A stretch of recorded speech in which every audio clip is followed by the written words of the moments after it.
도쿄 한복판 교바시의 초고가 땅 한가운데 낯선 태극기가 바람에 나부낍니다.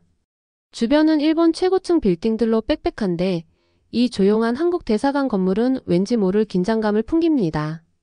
이 땅이 어떻게 한국의 손에 들어갔는지 아는 이는 거의 없습니다. 일본인들조차 입을 꾹 다문 채 이유를 말하려 하지 않죠. 1960년대 한 외교관이 목숨을 걸고 얻어냈다는 이 땅. 그 비밀을 파헤치려던 사람들은 왜 하나같이 멈췄을까요? 대체 이 땅은 무엇을 품고 있는 걸까요? 몇 장의 낡은 문서와 사라진 이름들 속에 이 땅이 품고 있는 이야기가 있습니다. 당신이 알게 될 준비가 되었다면 말이죠. 도쿄는 정말 멈추지 않는 도시 같아요. 정장 차림의 사람들이 바쁘게 회의로 뛰어가고 네온사인이 가득한 오락실에서 우르르 쏟아져 나오는 10대들, 그리고 높은 빌딩을 배경으로 사진을 찍으려는 관광객들로 가득해요. 그 혼잡함 속에서도 묘하게 질서가 느껴지더라고요. 저는 한산한 10월 아침에 도쿄에 도착했어요. 공기는 디젤 냄새와 노점에서 나는 구운 생선 냄새가 섞여 있었죠. 일본에 온 건 이번이 처음이 아니었지만 도쿄는 매번 저를 압도하곤 했어요. 제가 도쿄에 온 이유는 바로 취재 때문이었어요. 그냥 그런 평범한 이야기가 아니라 편집장님이 몇 주 전에 슬쩍 얘기했던 내용이 자꾸 머릿속을 떠나지 않았거든요. 교바시의 한국 대사관 부지에 대해 한번 조사해보는 게 어때? 라며 제게 서류 하나를 건네주셨던 게 생각나요. 그때는 그냥 대수롭지 않게 넘겼었는데 막상 대사관 앞에 서보니 이게 단순한 이야기가 아니라는 걸 느낄 수 있었어요. 교바시에 있는 한국 대사관은 평범한 외교시설이 아니었어요. 도쿄에서 가장 비싼 땅 중 하나에 자리 잡고 있었거든요. 이곳은 백화점이나 대기업 본사가 들어서도 이상하지 않을 위치인데 그 한가운데 대사관이 있었어요. 이 땅의 역사가 궁금해서 여기저기 알아봤지만 다들 자세한 얘기를 피하더라고요.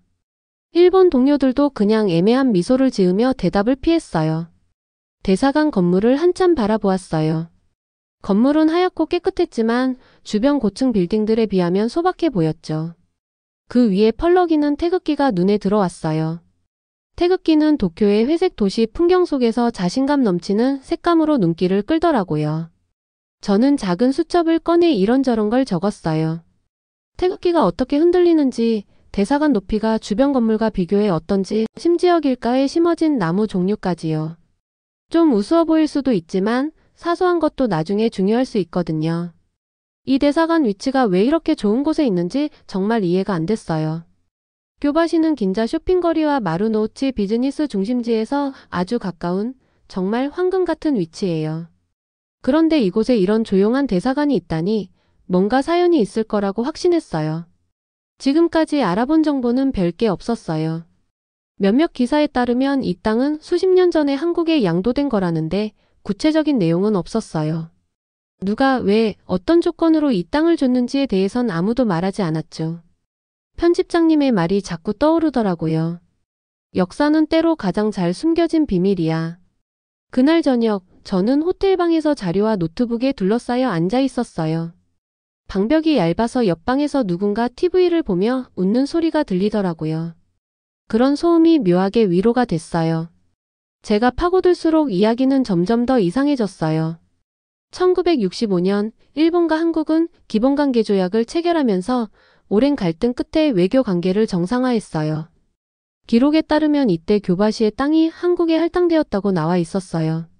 하지만 표현이 너무 모호했죠.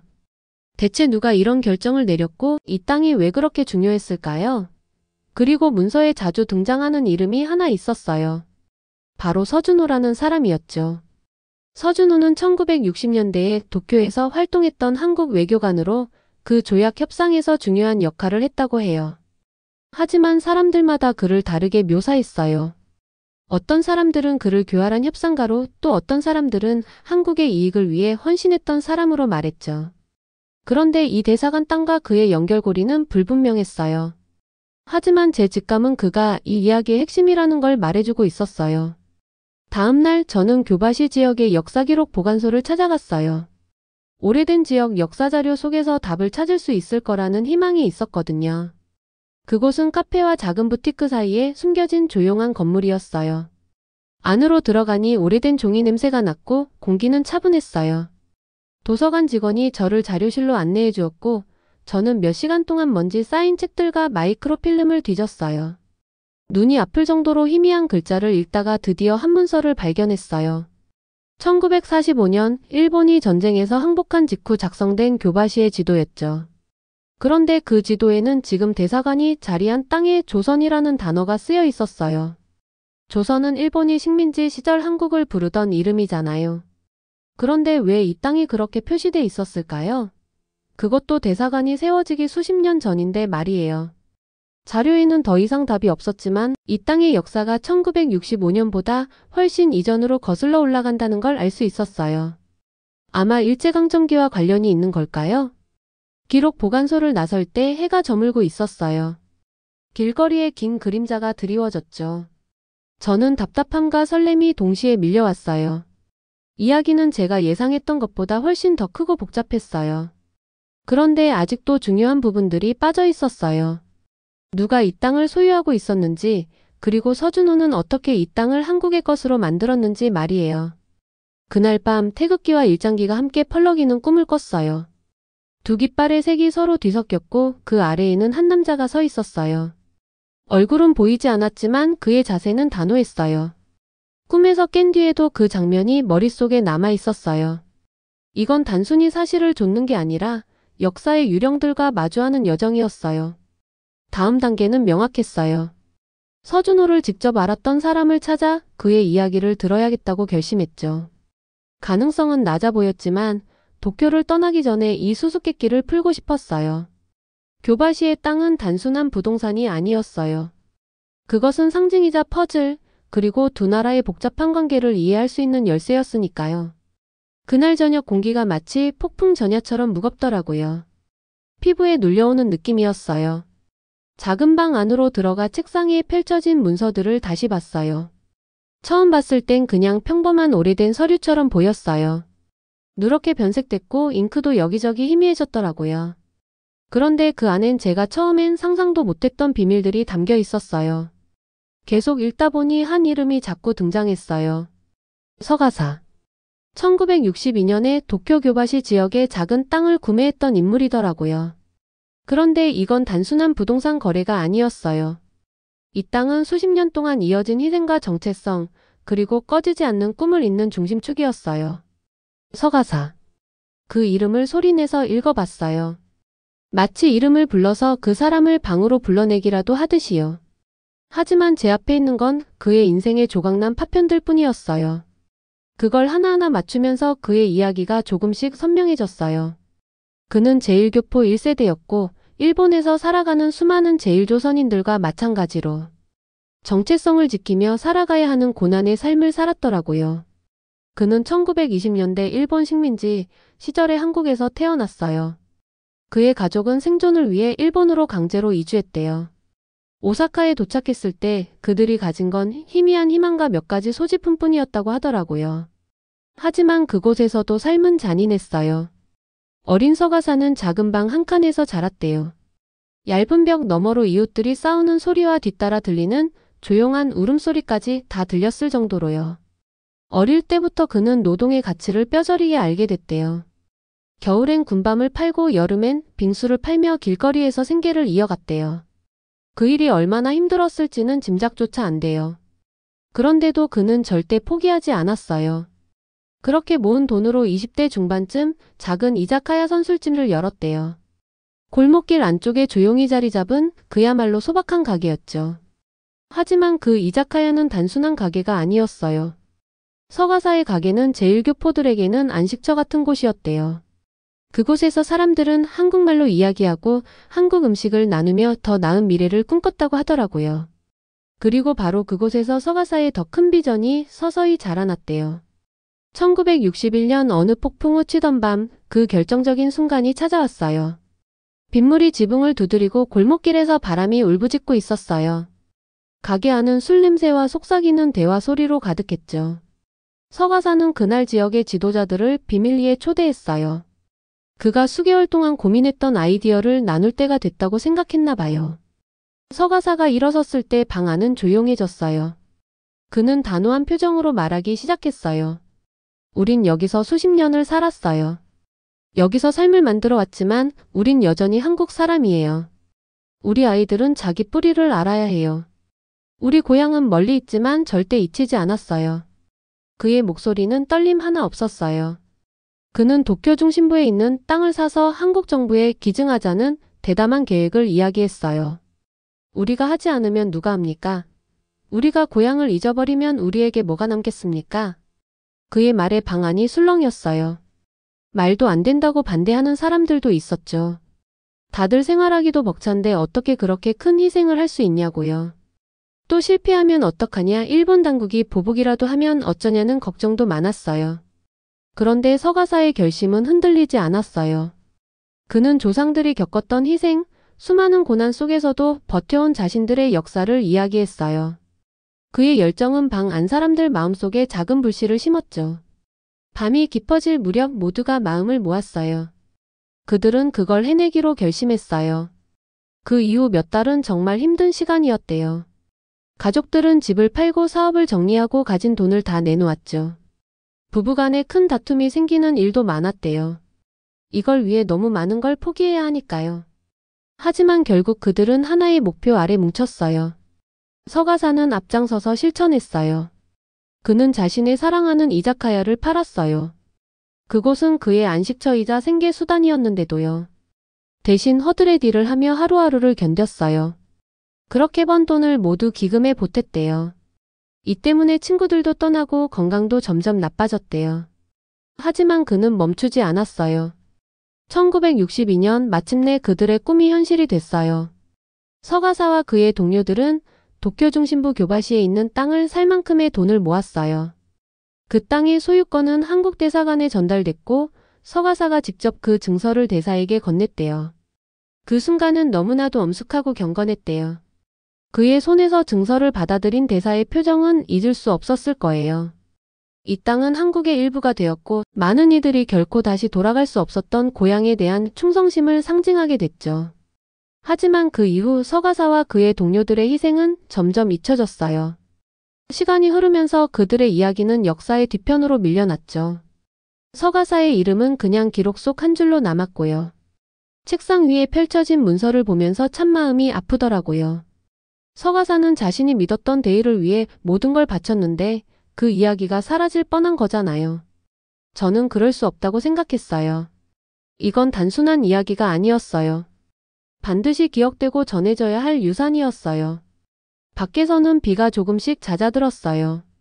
창문을 두드리던 빗소리가 잔잔한 이슬비로 바뀌었더라고요. 문서를 덮고 의자에 기댔어요. 서가사의 희생이 제 가슴속에 무겁게 내려앉았어요. 그의 인생은 공동체와 회복, 희망의 힘을 보여주는 증거였어요. 제가 그의 이야기를 계속 전할 수 있는 한 그는 결코 잊히지 않을 거예요. 거리에는 많은 사람들이 있었어요. 저는 김재익 씨를 따라가려고 합니다. 그들은 다닥다닥 있는데 빛바랜 등록에는 한글과 일본어가 함께 있음이 있어요. 두 명의 문화가 있는 루시는 어디에 있든 상관없어요. 거리에는 위험한 고기 냄새와 향신료 냄새가 풍고 있고 식당들은 손님들로 붐볐어요. 보유하고 있는 코리아타운, 과거와 현재가 한데 유명한 곳이었어요. 김 씨는 오고 가겠어요. 그는 키가 크다고 하더군요. 버튼팬 이마의 줄무늬에도 불구하고 임팩트에는 강한 의지가 발견되었어요. 왜 지역사회가 이를 인지할 수 있도록 할 것이에요. 저희 할아버지는 아무 상관없이 여기 오셨어요. 김 씨는 들리는 목소리로 말했지만 감정이 배어났어요. 공장에서 가져가려고 하지 않으려는 것은 힘든 일을 위해서여야 합니다. 그리고 어떻게든 제 아버지를 학교에 보내려면 별도로 내야 했어요. 여기에 있는 이 거리들 그가 주변에 있었기 때문에. 이 모든 게 그들 때문에 만들어질 거예요. 김 씨가 가족 이야기를 들려주는 동안 저는 귀를 테스팅했어요. 그의 할아버지는 일제강점기 독일을 떠나 모든 것을 뒤로하고 일본으로 오셨다고 했어요. 일본에서는 존재하지 않았어요. 우리는 만연하다면 기회는 거의 가능합니다. 하지만 그의 할아버지는 이겨내고 가족을 위해 이 사회에서 자리를 잡았어요. 한 건물 앞에는 멈춰 있어요. 라벨에는 김스 키친 레스토랑이라는 명칭이 있는 문자가 한글과 브랜드로 정품 인증이 있어요. 문을 열자 간장과 참기름 냄새가 힘겨워요. 내부에는 오래된 사진들과 내부의 중요한 신문 기사들이 벽을 장식하고 있어요. 포르투갈의 한 장의 사진이 거래를 완료했어요. 콜라겐 사진 젊은 남자가 레스토랑 앞에 당당하게 서 있고 그의 얼굴에는 고단함이 느껴지지만 미소가 번지고 뚜렷합니다. 저희 할아버지예요. 김 씨가 제 시선을 따라갑니다. 이 식당을 1956년에 열렸어요. 그때는 작은 마차 같은 곳이었는데 지금은 이 지역에서 가장 인기 있는 곳 중 하나가죠. 김 씨의 존재는 사실이에요. 식당은 인테리어가 이상했어요. 그의 가족이 겪어온 회복력을 보여주는 상징적이었어요. 전통부터 장식까지 모든 것이 그들의 공통점을 기록하고 있어요. 우리는 두세 개를 잇는 달이에요. 그는 테이블 구석에 앉아있는 이야기를 했어요. 하지만 우리의 문제는 여전히 한국에 있어요. 대사관의 위치는 자체적으로 문제가 아닙니다. 우리의 존재는 전혀 믿을 대상이 아니라고 보이에요. 그의 말은 제 마음속에 숨어 있어요. 우리는 주소를 지역별 한국 학교로 접수했어요. 학교 건물은 소박하고 오래된 티가 났지만 내부는 오래됐어요.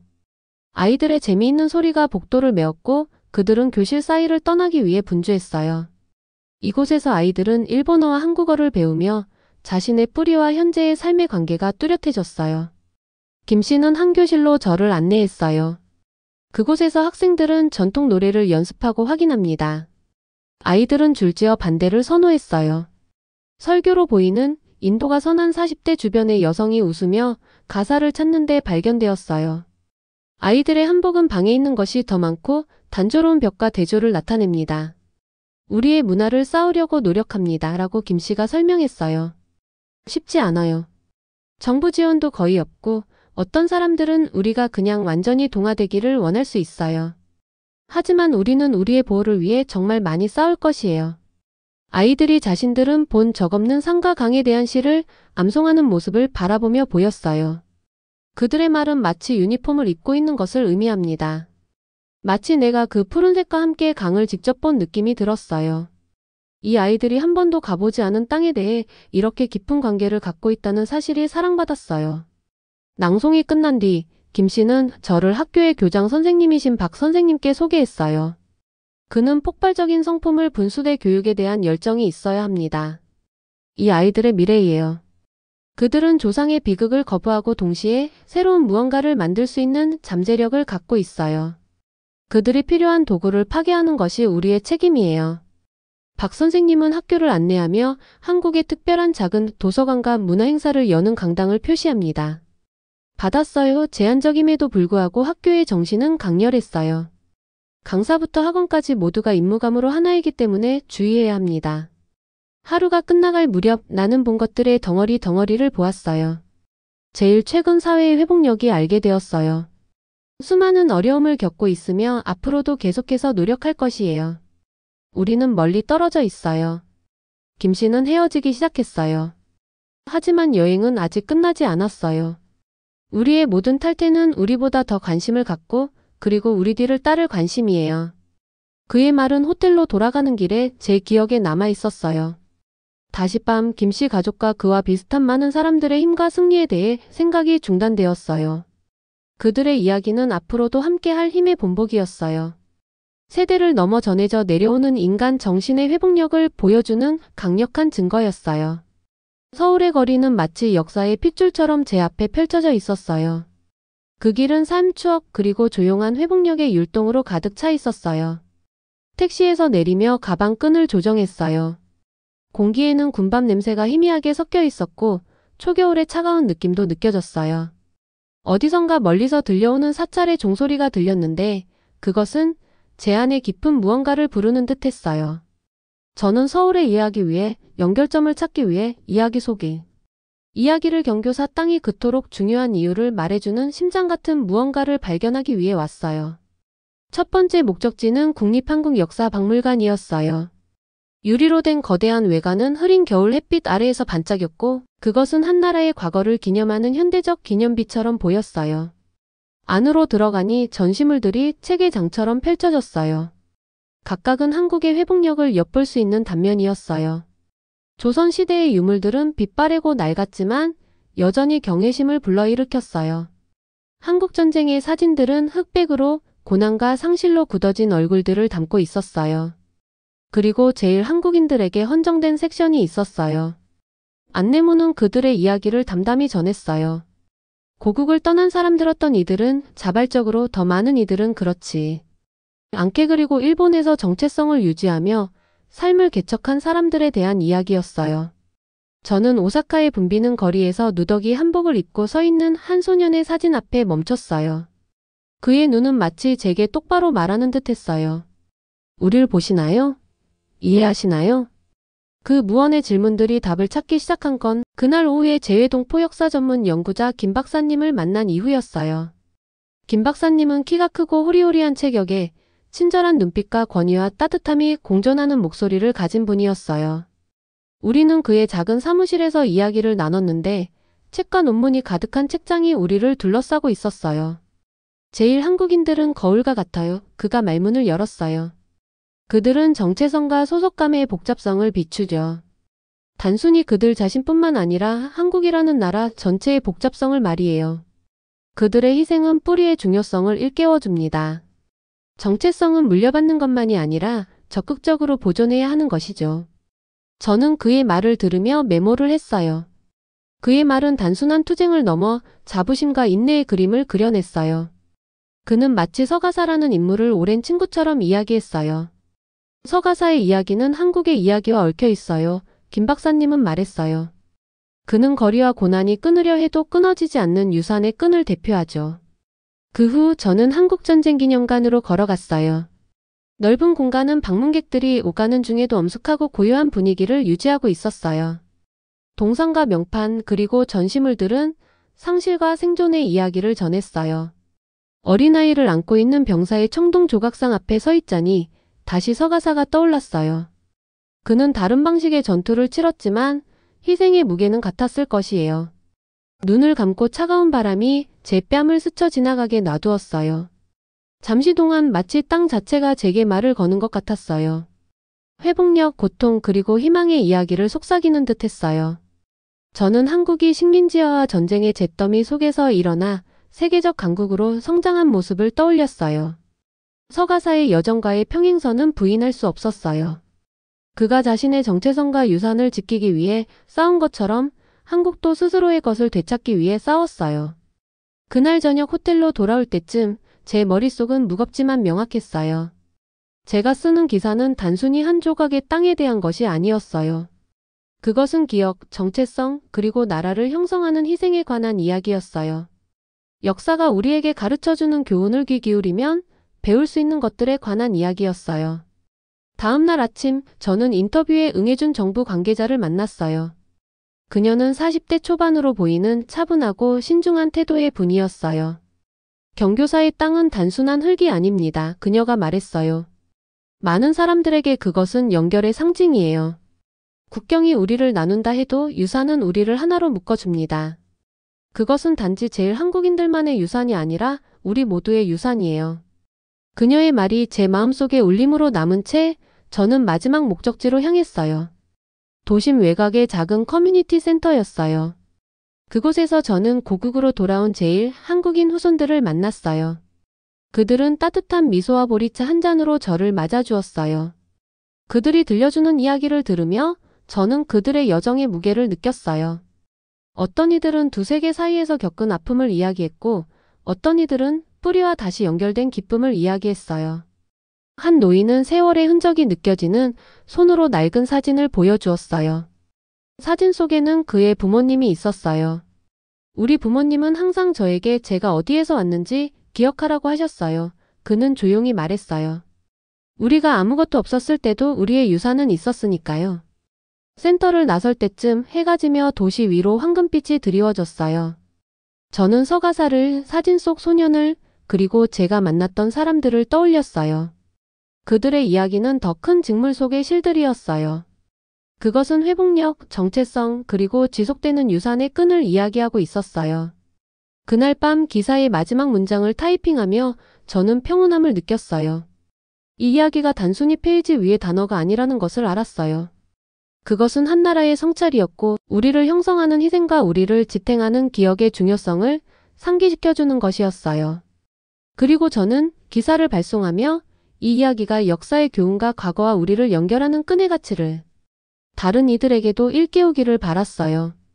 여러분, 오늘은 서가사 시와 제일교포들의 이야기를 통해 우리가 왜 뿌리를 잊어서는 안 되는지에 대해 함께 생각해 봤습니다.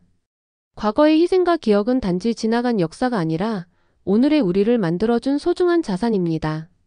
교바시 땅 이야기는 단순한 한 지역의 역사가 아닙니다. 그것은 정체성을 지키기 위해 싸운 모든 사람들의 이야기이고 우리가 어떻게 살아가야 할지를 묻는 깊은 질문이기도 합니다. 오늘 이야기가 여러분에게도 의미 있는 울림으로 다가갔기를 바랍니다. 다음 시간에도 삶의 교훈과 감동적인 이야기로 찾아뵙겠습니다. 구독과 좋아요는 저에게 큰 힘이 됩니다. 그리고 혹시 주변에 오늘의 이야기를 함께 나누고 싶은 분이 계시다면 꼭 공유해주세요. 그럼 오늘도 과거를 기억하며 내일을 만들어가는 하루 되시길 바라며 다음 영상에서 다시 뵙겠습니다. 감사합니다.